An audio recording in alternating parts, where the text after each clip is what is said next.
Hello guys, কি অবস্থা সবার? আশা করি সবাই অনেক বেশি ভালো আছো। তোমাকে ভালোবাসায় আমি অনেক বেশি ভালো আছি। তোমরা দেখতেই পারছো আমি কোথাও একটা যাওয়ার জন্য রেডি হচ্ছি।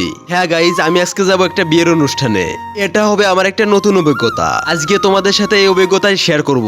অনেকেই ভাবতে পারেন বিয়ের অনুষ্ঠানে যাবে, এটা আবার নতুন কি অভিজ্ঞতা। আমি হিন্দু, সেজন্য আমি আমাদের ধর্মে অনেক বিয়েই দেখেছি, কিন্তু মুসলমান ধর্মের বিয়েতে এর আগে কখনো যাইনি। তো আজকে আমি যাব একটা মুসলমান ধর্মের বিয়েতে। বিয়েটা হচ্ছে আমার বাবার এক বন্ধুর ছেলের। আমি যাচ্ছি বরযাত্রী হয়ে। বরের বাড়িটা ছিল রাজবাড়ী জেলার বালিয়াকান্দি উপজেলায়, আর কনের বাড়ি ছিল ফরিদপুর জেলার গেরদা গ্রামে। আমি বরের সাথে গিয়েছিলাম ফরিদপুর থেকেই। তারা আমাকে আগে থেকে একটা লোকেশন দিয়ে রেখেছিল আর বলেছিল আগে থেকে এখানে দাঁড়িয়ে থাকতে, কিন্তু আমার আসতে অনেক বেশি দেরি হয়ে যায়। সেজন্য বিয়ের গাড়িটা এখান থেকে চলে গেছিল আর এই গাড়িটা আমার জন্য দাঁড়িয়েছিল। যেহেতু এখানে আসতে আমার অনেক বেশি দেরি হয়ে গেছে, সেজন্য আমি তাড়াতাড়ি গাড়িতে উঠে পড়ি আর গাড়িটাও দ্রুত ছেড়ে দেয়। আমি গাড়িতে ওঠা 10 মিনিটের মধ্যে গাড়িটি কনের বাড়িতে পৌঁছে যায়। সবাই একটু তাড়াহুড়া করে গাড়ি থেকে নামছিল, কারণ আজকে অনেক বেশি গরম পড়েছিল। বিয়ের গেটে যেতে জামাইকে তারা ফুল দিয়ে স্বাগতম জানিয়েছিল, আর আমি এক কোণে দাঁড়িয়ে ভিডিও করতেছিলাম। আমার একটু একটু লজ্জা লাগতেছিল, কারণ এখানে সবকিছু ছিল নতুন। ভিডিও করতে করতে খেয়াল করলাম কিছু মেয়ে বেবি পপার ফুটানোর জন্য অনেক ব্যস্ত হয়ে পড়েছে। তারা বেবি পপারের বিভিন্ন জায়গা ধরে চাপাচাপি করছিল। তারা অনেক বেশি চেষ্টা করেছিল, কিন্তু অবশেষে তারা ব্যর্থ হলো। মনে হয় তারা এই লাইনে নতুন। তো যাই হোক, পরে একটা ভাইয়া তাদের কাছ থেকে বেবি পপারটা নিয়ে ফাটিয়ে ফেলে। তারা এটা দেখে অনেক বেশি খুশি হয়, তোমরা দেখতেই পারছো। গেটের সব নিয়ম মেনে ফিতা কেটে দেন চলে গেলাম বাড়ির ভিতর।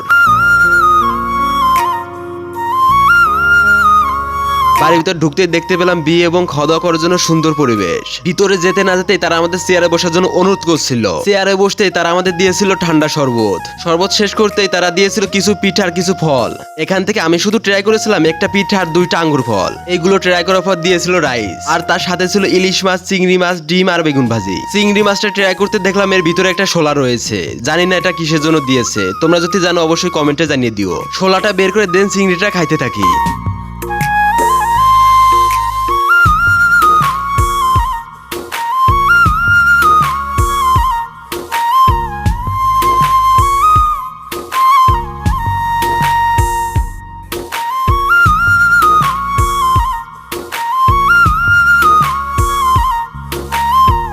চিংড়ি ভুনাটা পার্সোনালি আমার কাছে অনেক বেশি সুন্দর লেগেছিল। চিংড়িটা ট্রাই করতে করতে পাশে তাকাতে দেখলাম জামাইকে খাবার পরিবেশন করছে।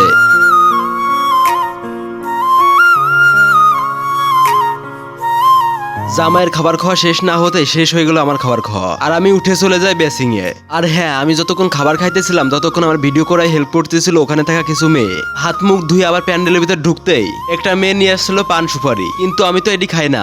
সেজন্য তাকে সরি বলে আবার বসে পড়লাম চেয়ারে। কিছুক্ষণের মধ্যে বিয়ে পড়ানো শুরু হয়ে গেল, আবার অল্প সময়ের মধ্যে শেষ হয়ে গেল। বিয়ে শেষ হতে আমরা বর বউকে নিয়ে বের হয়ে পড়লাম বাড়ি যাওয়ার উদ্দেশ্যে। এদিকে আগে থেকে আমাকে দেওয়া হয়েছিল একটা কালার স্মোক। আমি ওইটা নিয়ে চলে যাই পিছনে, যাতে করে দেখতে অনেক বেশি ভালো লাগে।